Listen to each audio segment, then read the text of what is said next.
Hello and welcome back to our cottage garden. It's time for our September tour, if you can believe it. I feel like this year has gone so quickly.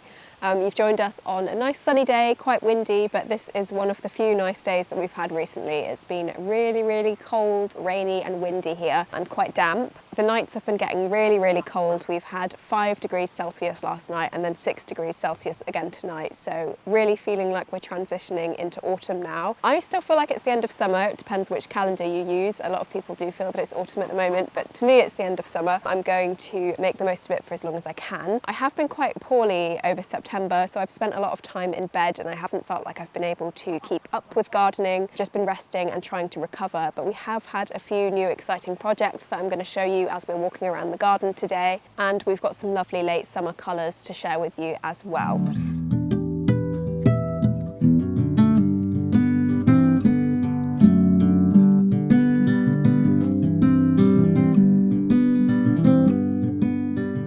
After spending a lot of time resting this month though, I've been feeling a bit stagnant and really keen to get active again. So I'm going to be exploring this with Trainwell, who kindly are sponsoring this video. I love exercising, but I do find it quite hard to motivate myself to actually get to the gym. And one thing I find that's tricky with exercising at home is finding the motivation to actually get up and get started when you're not surrounded by other people who are exercising and giving you motivation. It becomes especially important now the days are getting colder, and as we're moving into autumn and winter, I can struggle with low mood as well. And I find aerobic exercise really helpful for getting some endorphins in my brain and feeling good again. So I'm using Trainwell to put together a workout plan, and one of the benefits that it's going to bring to me is an accountability buddy in the form of a personal trainer. So for me, I feel like I get the benefits that I would get if I were going to the gym when I'm working out at home.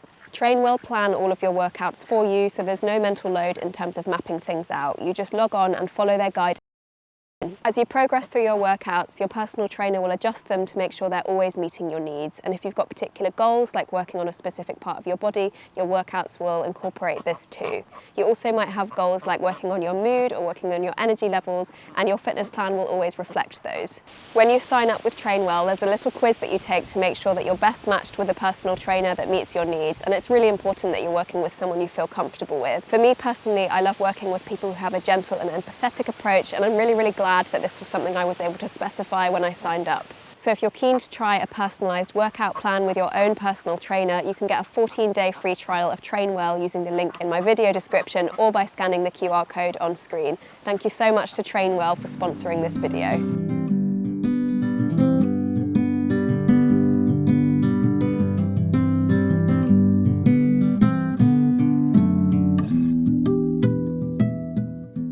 Back into our garden updates though, you might have noticed that there's a new duck wandering around behind me. So we've got 6 now. The darkest one is the newest member of the flock. She's called Jemima. We've also nicknamed her Wednesday because in the past we had a duck called Wednesday that we really loved. So she's also called Wednesday the 2nd. We've got 6 runner ducks now, and she actually came to us through someone who follows us on social media and couldn't look after her anymore, and they sent us an email. We weren't sure if it was legit at the beginning, and we followed it through, and turns out it was, and we love her to bits, so we're really glad she's joined us in the garden. Having 5 female ducks does mean we're going to get a lot of eggs once they start laying again in the spring, so that's going to be interesting. But they're currently having a break from laying while they're doing their yearly molt. We have also finished building our new duck house now, which we started showing you in our previous video, but it wasn't finished at the time. So let's go up and have a look at that now.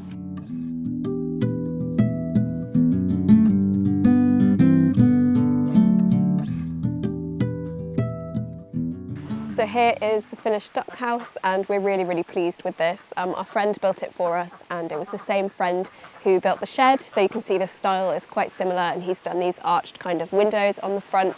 The main reason we need this is because although we love free ranging the ducks, we do have foxes and birds of prey, and the foxes have eaten some of our ducks in the past. So we need somewhere where we can keep them when we aren't able to free range them in the garden with our supervision, and that's where this comes in. So he's done a really lovely pan-tiled roof and put a skylight on there as well so that it doesn't get too dark. It just looks a lot better than the previous version that me and Aaron cobbled together ourselves in a huge rush with absolutely no expertise on how to build something like this.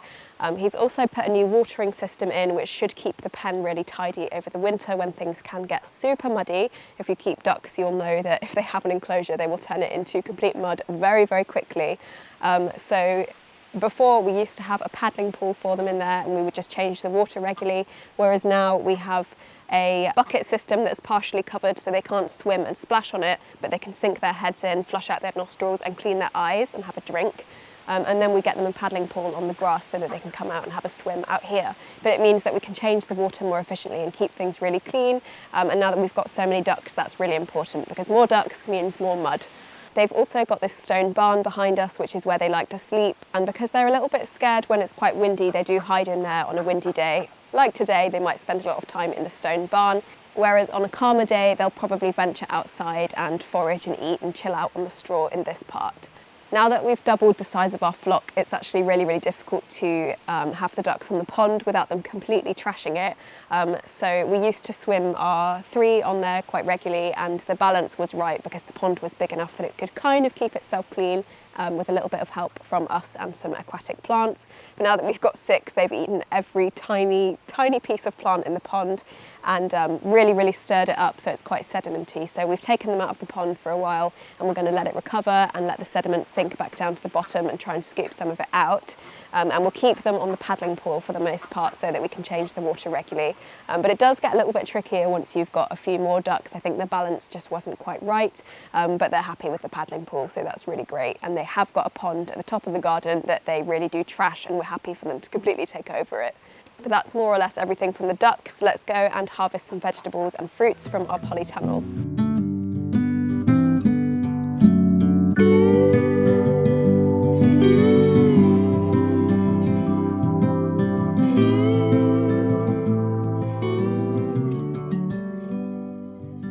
So welcome to the polytunnel, which I think is at its peak at the moment.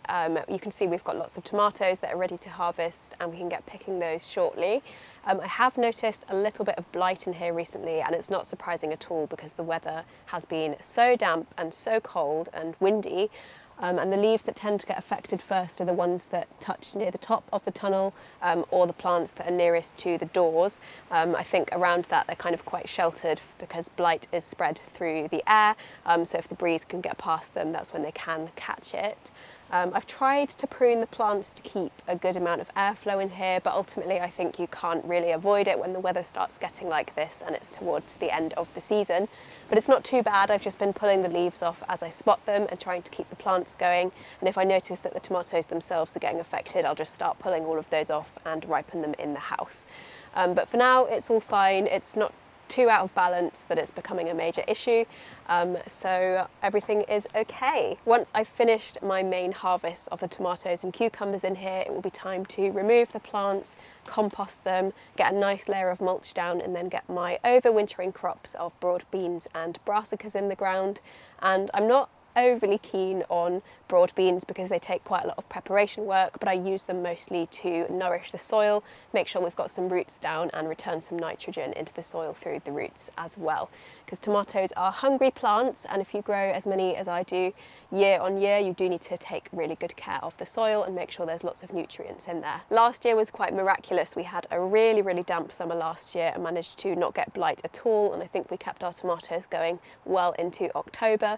I don't think we'll be quite as impressive this year, but I'm still really, really pleased, especially because we had such a slow start to the year and the seedlings felt like they took ages to turn into viable plants that we could actually harvest from. So seeing them at this stage is really amazing, and I will miss them. I think they're one of my favourite things to grow every year in the garden, and they're quite a lot of work as well. So this is a really, really good reward, and I love seeing them like this. So the 3 varieties of tomato that here this year are Ailsa Craig, which is this one here, yellow pear drop, which you can see in front of me, it's really obvious that's the yellow one, and then also pink brandywine, which is a beefsteak tomato, and the pink brandywine tomatoes aren't quite ripe yet, so we're not going to be picking any of those ones. We'll just pick these 2 on this side. I do also have a variety there which I have no idea what that is, whether it's a hybrid or something, or it might be a plant of pink brandywine that hasn't got as many nutrients and therefore the fruit's not as big. Don't know, I'm going to eat them anyway. We've also got cucumbers that I've grown, and these are called Marketmore. I use these to make pickles with, and I found that when you eat them, the skins are a little bit tough. They're quite spiky, so I just gently brush the spikes off to get rid of those. But if I'm having them in sandwiches, I will peel them because I find the skin's a little bit tough, but they're fine to make pickles with though.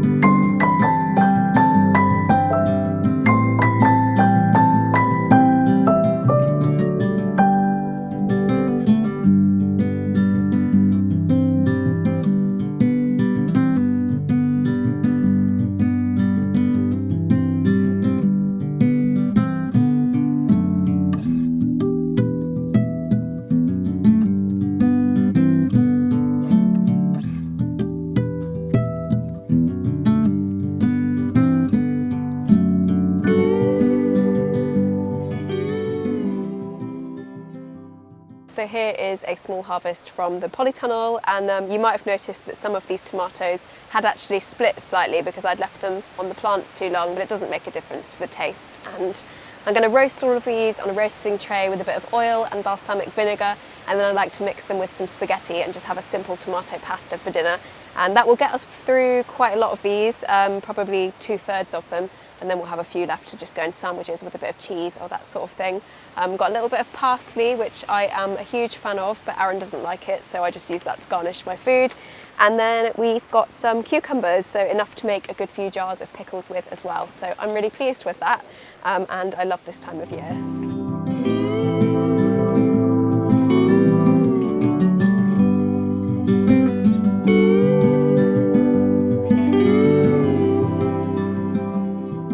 So here is a smaller project that I'd been meaning to do for absolutely ages and just never got around to doing. Finally, 2 days ago, I got on with it.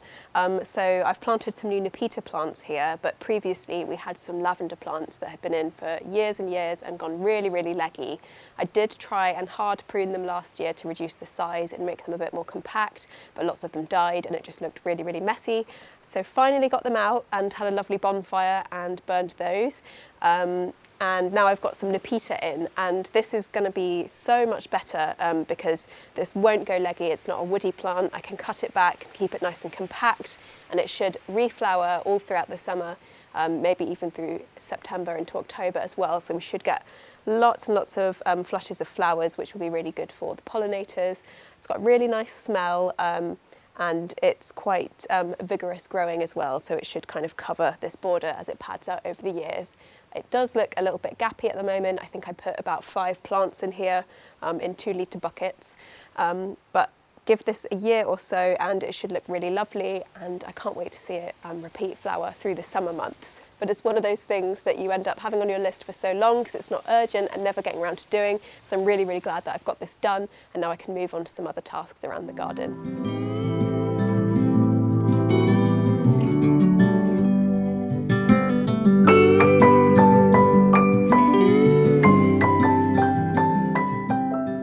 And it wouldn't be a monthly garden tour without me showing you the progress on our late summer border, which is just starting to flower in full bloom now, and it's really lovely to see the bees and pollinators on here too. So we've got the Rebecca here at the front, and this variety is called Demi, and this has been flowering for at least 6 weeks, and it's been absolutely pristine. I don't know if it's something to do with this really still and not too hot weather that the flowers have been preserved, or whether it's just a really generous plant, but it's gone on and on and on, and it's one that I'm really pleased that I've planted. And then at the back of the border we've got, I think we've got 1, 2, 3, 4 or 5 different varieties of aster.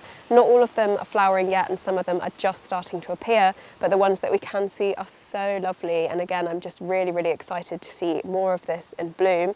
I've managed to keep all of the tags for these so I can remember the names. Not sure which is which, but I will try and figure that out next time we show you around and everything is in full bloom simultaneously.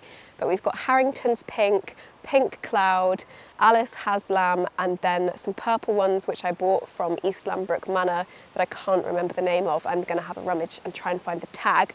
But this border is kind of done in the style of Marjorie Fish, from where I bought these asters from at East Lambrook Manor, and I read her book recently and she writes about how she thinks a garden couldn't be complete without having asters in because they're such a generous flower when not much else is around. So these are really lovely, and then we've got the perennial sunflower, that's Lemon Queen at the back there, and that's really popular with the pollinators. So again, it will be a little bit of time until this is in complete full bloom, and I think I really thought it would be earlier than it is, to be honest, but patiently waiting and enjoying what we've got for the minute.